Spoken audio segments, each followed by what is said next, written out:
Go to your scriptures and find whether I am speaking the truth. Search for yourself whether I'm speaking the truth. In fact, your scriptures might be wrong.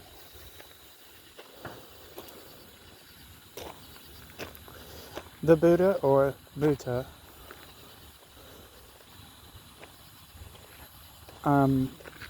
did not support blind faith.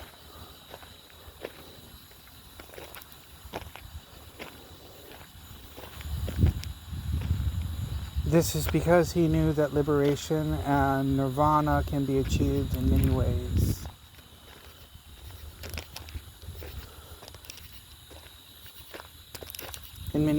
And it must be due to self-realization. There are two key components to nirvana: understanding what reality truly is,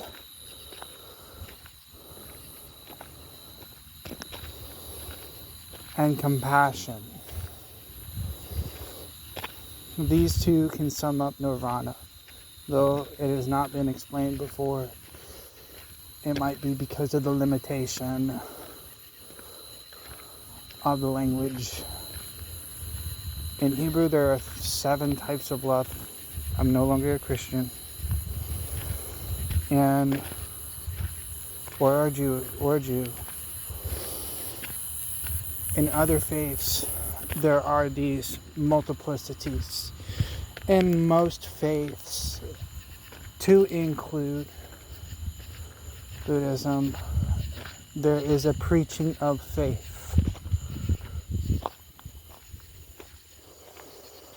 This faith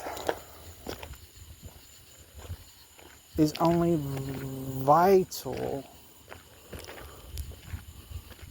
minusculely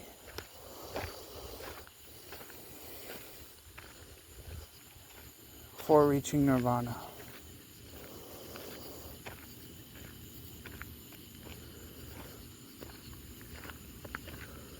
Call me a liar. Call me all the words that might stem from your mouth. But first, search my words. Search my words and feel whether what I'm saying is true. And then test what I'm saying is true.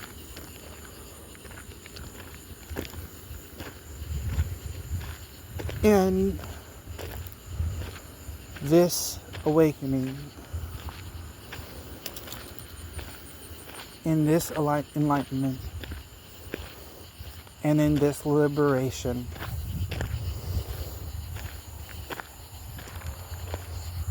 in my walking meditation, studying over the troubledness of suffering and other things, for instance, sensation in general.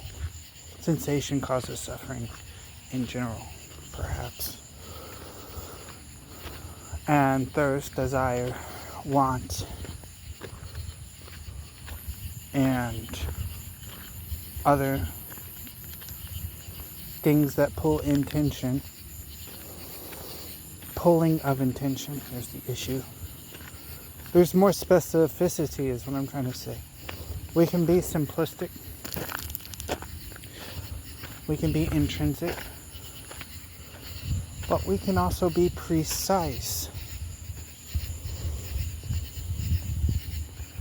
And precision is important,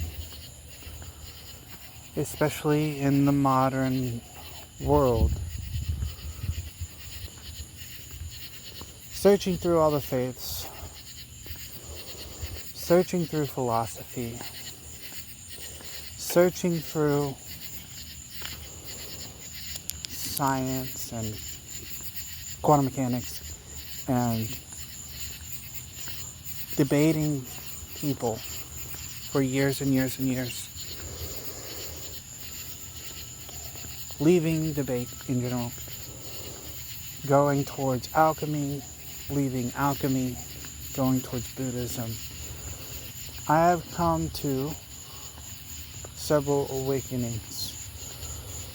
And awakening little drops, not the big nirvana. Awakening as in enlightenment, tiny drops of enlightenment. When I was 17, this is a number of years ago, I practiced Buddhism before leaving Buddhism. The reason I left Buddhism was for the same reason I left Christianity. In Christianity, they told me what to believe. And without question, not in Buddhism in general, but in my meager perspective of Buddhism at the time, the temple that I received told me to chant without telling me the meaning, without telling me what to aspire to or the goal. Just worship, which is not true Buddhism. It's irrelevant to Buddhism in general. It is a religion. Aside from Buddhism, you're worshiping an image of a man 150 years after Buddha, not even an accurate image of Buddha, but an image of Buddha. And then to worship Buddha, you're doing something not out of compassion, which is also blocking your path to nirvana.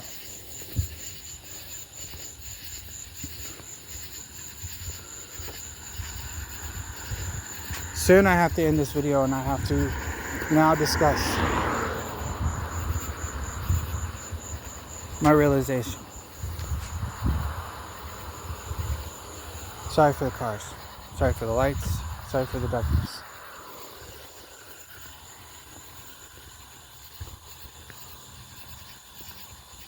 In my walk,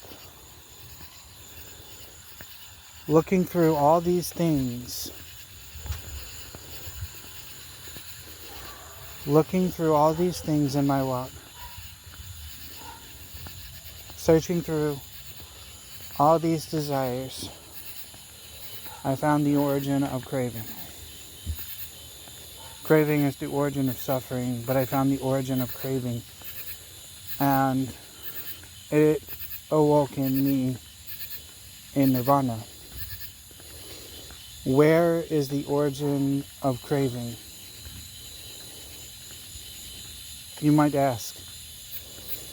If you've never asked, because one would think, well, Buddha just said everything has a cause, causally, almost eternally. So there's no point looking. There is a point in looking in the origin of oneself. And so I'll tell you the parable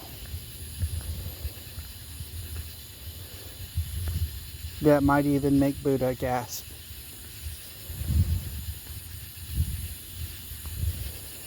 Even whilst in nirvana.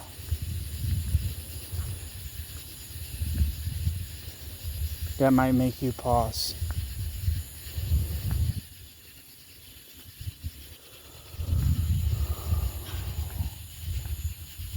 Why does a person aspire to be famous? The majority of you are going to say desire.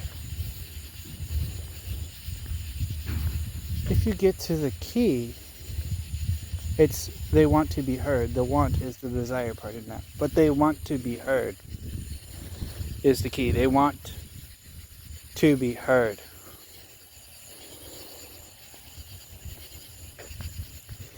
And if you get to the root of that, why do they want to be heard?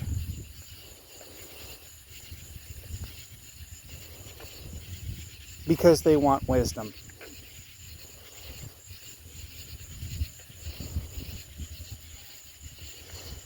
If you get to the root of that, the desire for wisdom. These are all higher levels, by the way. The first one is the lowest level. One might say it's sin. The vanity of being famous. But if you look at all the levels of desire up to more admirable levels, they're all connected. As Buddha correctly pointed out, there is a lowest level linked with nirvana. They desire wisdom because this one is unrelated to desire. They have compassion for themselves. So at the root of desire,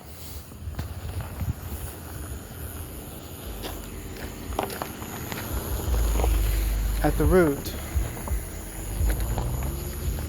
of desire is compassion.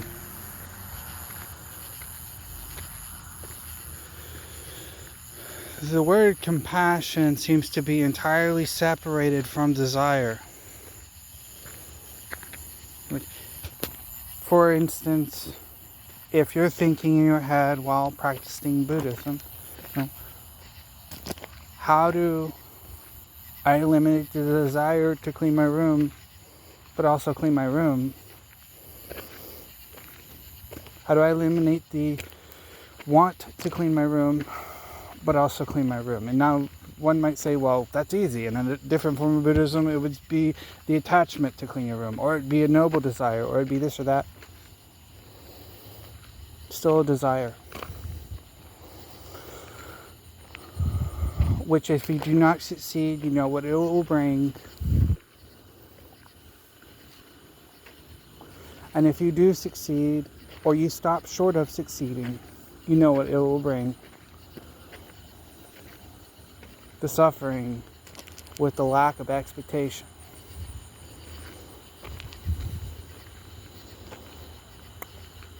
The solution for many Buddhists is to mindfully meditate while they clean. They focus on their work while they clean. And so they can ignore the expectation. The solution for others might be to create a blueprint of what the room should look like, but not assume that the room is going to bring you happiness. You're detached from the happiness that it will bring you, which is another form of detachment. Detaching yourself from happiness. The expectation of happiness. If you detach yourself from the expectation of happiness,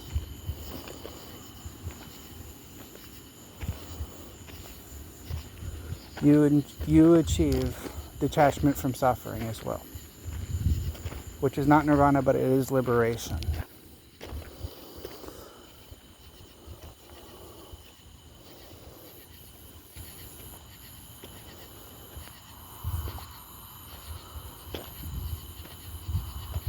Which is a sad truth.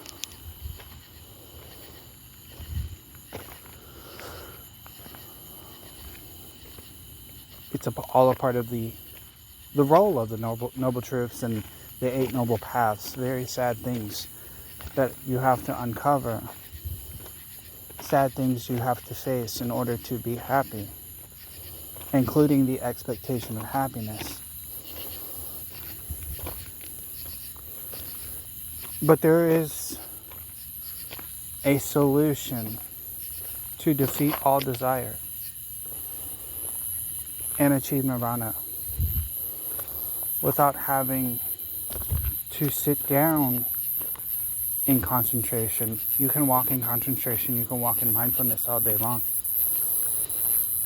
Those alone won't bring you nirvana, and teachers will tell you this.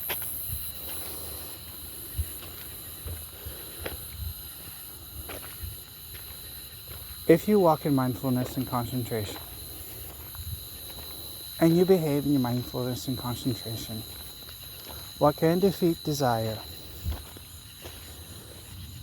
is compassion, self-compassion, and compassion for others. It's not the intention attached to the compassion.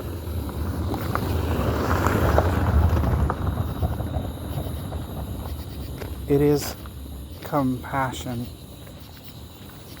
And compassion sums up most of the noble path, anyways.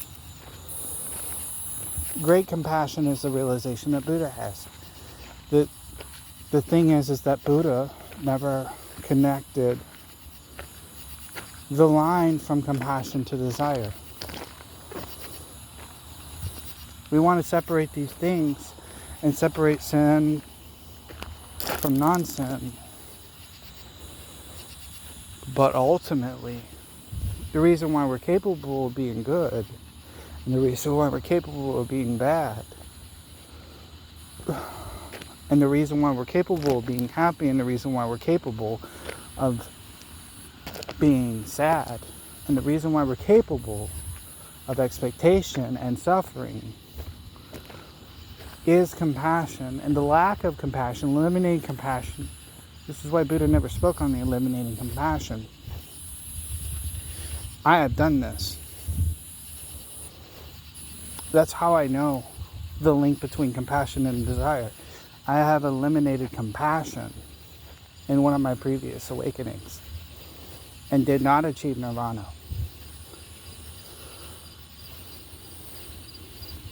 In this awakening where you eliminate compassion and can make complete detachment,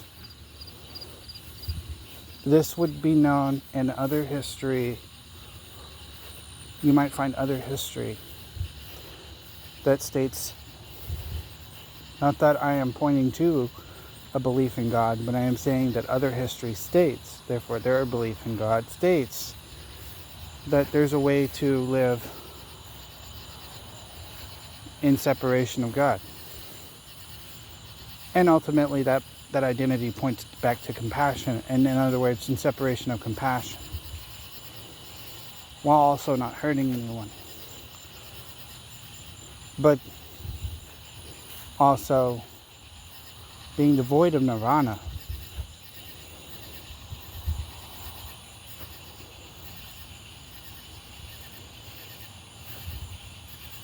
Because you're denying yourself. You're denying the compassion for yourself. You're denying the compassion of everything in the universe. And in accepting the reality that there's suffering, things may not matter or things don't matter. Now, I'm not a nihilist. But if you do accept this reality that nothing matters, etc., what you'll come to, in addition to that, is the detachment from compassion. And the detachment from compassion causes nihilism. Especially a negative nihilism.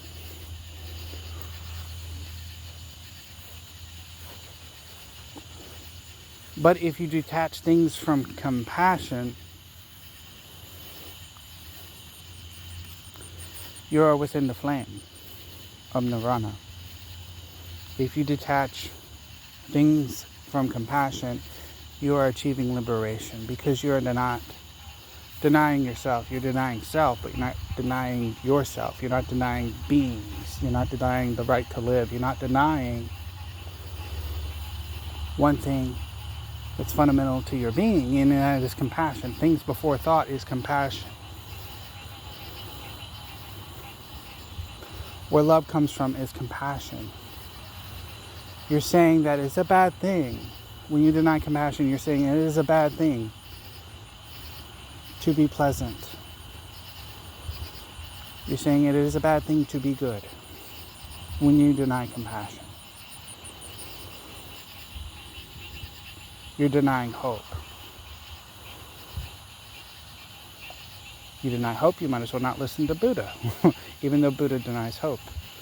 But not hope in its purest form, hope in its impure form, hope that deliberately causes desire that ends with suffering. And so you can achieve pure nirvana with accepting compassion, understanding the Four Noble Truths, and not getting caught up in this loop of how do I take care of everything if I do not want.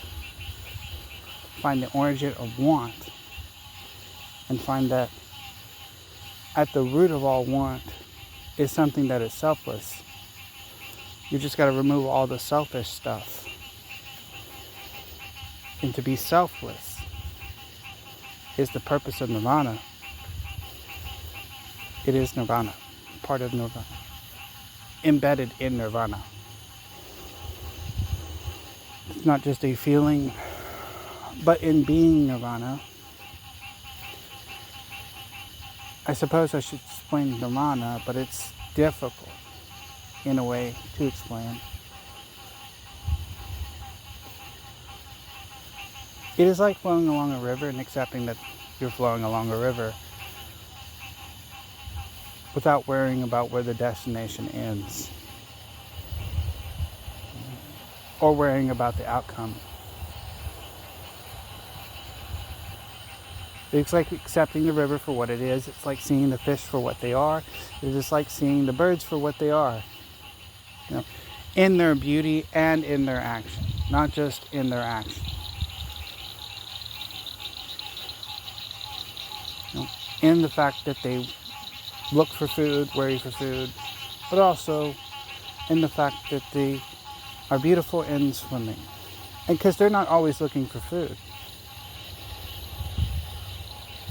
Birds are not always looking for food. Sometimes they, you can see, are relaxing with other birds. And birds are not always turning their heads for predators. Sometimes they're relaxing in trees. And how you know that they're not always looking for predators is because if a person were to throw a rock at a tree that was full of birds, the birds fly away. They fly away because they are startled. Because they are startled, they were not paying attention to any potential predators. So, in fact, the bird is comfortable on the tree. In that moment, the bird is considered happy. When the bird is relaxed. When the bird expects no comforts. When the bird is full. When the bird is not thirsting. The bird is happy. And you can see that. I mean, it's a temporary happiness, but it's a point of view. It's a point of view of a lasting happiness. It's a window into the soul, a window into what may be considered non-existent, but a window into the soul is a phrase.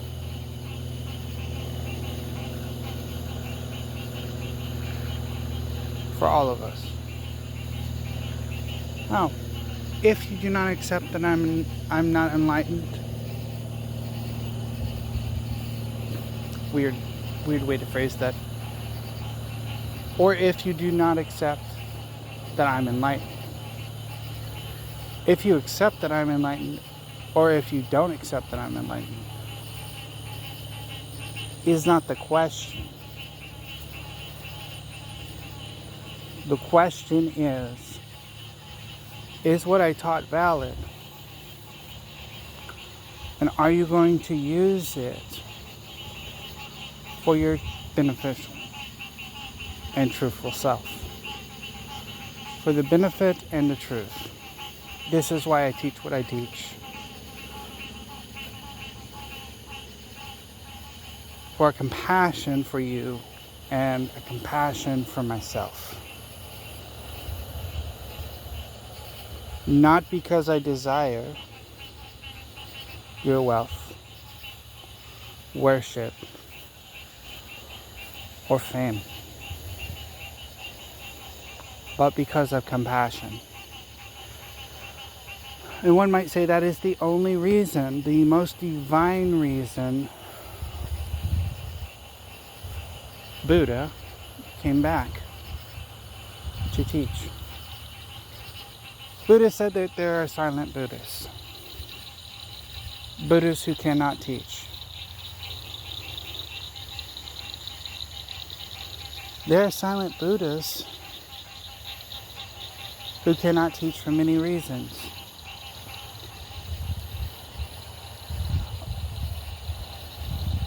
One reason is that they lack the confidence to teach. They have the compassion to teach, but they lack the confidence that what they say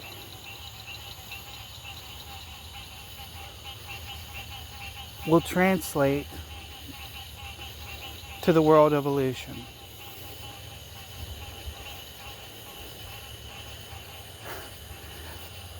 And in this we understand what delusion is, we understand what illusion is, and we understand what truth is. The purest truth is nirvana. When accepting nirvana, you are released from the illusion that appears to be reality.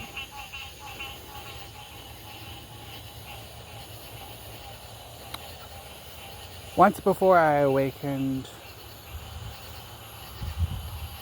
in the sense that all is one. It was a trickle, but it was an awakening that all is one. This I got from alchemy. Into the purest, like trying to remove the lead from gold. I was unsatisfied with alchemy. I can even express my unsatisfactoriness with the memory of alchemy.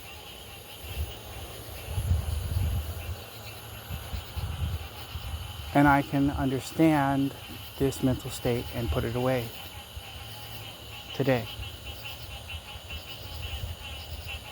Because it was only self-focused. In a way. The result was, the end result was that when you got to the gold being figurative for being a good person in all the truest sense, which is the Eighth Noble Path, when you sum it up, that would benefit the world. That was supposed to be the selfless part. But there is so much focus on the self.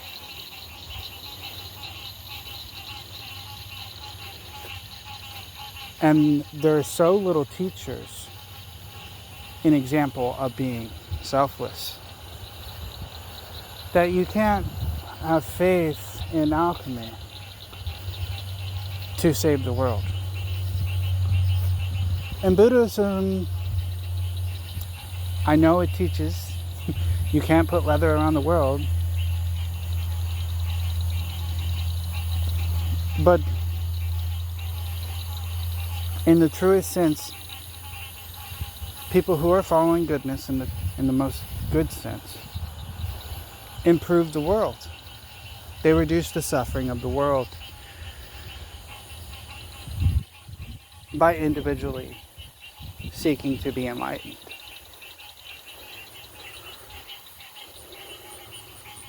Once you are enlightened, your journey doesn't end.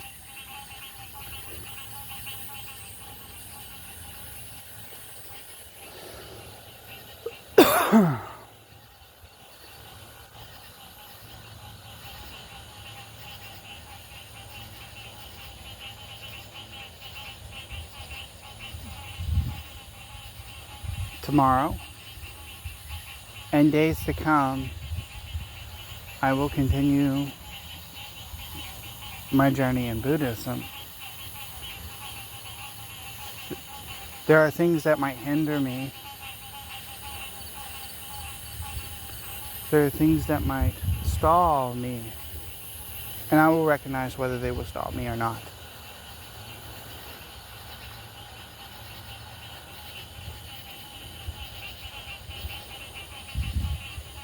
I will not forget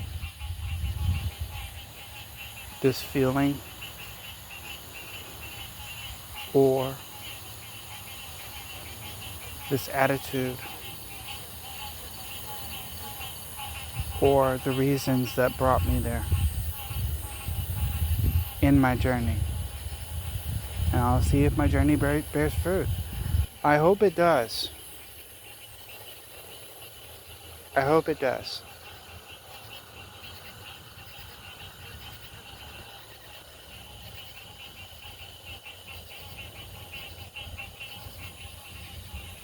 Not only for myself, although self-compassion might be enough, but to benefit others.